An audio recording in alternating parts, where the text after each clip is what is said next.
Welcome to day 7. Here's a truth worth sitting with. Most people don't actually make decisions. They drift, they postpone, they let circumstances choose for them, or they decide by default, which is still a choice, just an unconscious one. But there's a moment, often quiet, always transformative, when you shift from passenger to pilot, when you say, "This is mine to own." That moment changes everything. It's when responsibility stops feeling like a burden and starts feeling like power. The ownership principle. Over the past 6 days, we've explored how your mind works under pressure, how hidden forces shape your choices, and why good intentions aren't enough without good systems. Today, we examine what separates those who merely make choices from those who lead through their decisions. Leadership isn't about titles. It's about taking full ownership of your choices and their consequences, especially when things don't go as planned.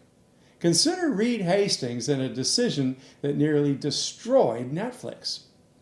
When vision collides with reality. On July 12, 2011, Netflix reached its peak at $304 per share with nearly 25 million subscribers and a market cap approaching $16 billion. The DVD by mail business was printing money and Wall Street loved the growth. But Hastings saw what others didn't. The very foundation of Netflix's success was also its eventual threat. DVDs were dying. Streaming was the future. And waiting for the transition to feel comfortable would have meant waiting too long. In July 2011, Hastings announced Netflix would split its DVD and streaming subscriptions. Instead of one service for $9.99, customers would pay $7.99 each, a 60% increase for those wanting both. Then in September, he went further. Netflix would separate into 2 companies entirely. The DVD service would become Quickster, requiring separate logins, billing, and customer service. The cost of conviction. The backlash was swift and severe. Netflix lost 2 million subscribers, and the stock dropped more than 75% over the following months. Social media exploded with angry cancellations. The company watched billions in shareholder value evaporate. Now, most CEOs would have blamed market conditions or customer irrationality. Hastings, he did something different. The leadership moment. 3 weeks after announcing Quickster, Hastings reversed course. But he didn't just change direction, he took complete ownership. "I messed up," he said publicly. "I owe everyone an explanation. We moved too quickly, and that legitimately caused our customers to be angry." See, he didn't blame his team, customers, or market timing. He owned it completely. But here's what separated Hastings from most leaders. While he admitted his execution mistake, he didn't abandon his core conviction about streaming being the future. The deeper choice. Now, yesterday, we discussed how experience can become a trap. Hastings understood this viscerally. The DVD business that built Netflix would eventually bury it without the courage to evolve.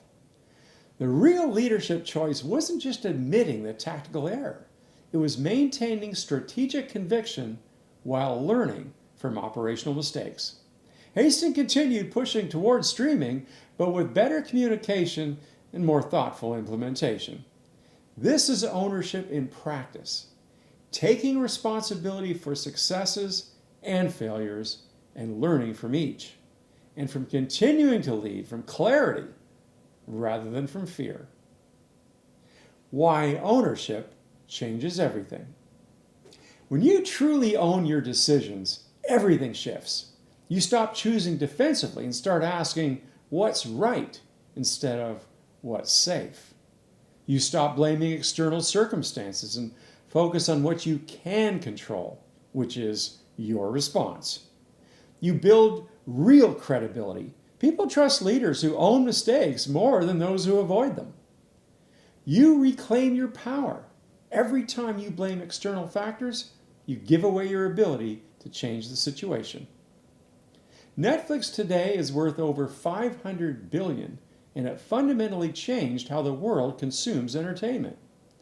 That transformation began with a leader willing to own both his vision and his mistakes. Your leadership choice. You don't need a corner office to practice leadership, only the willingness to own your choices completely. This week, you've learned that decision-making begins with awareness. You discovered your mind has predictable patterns and systematic biases.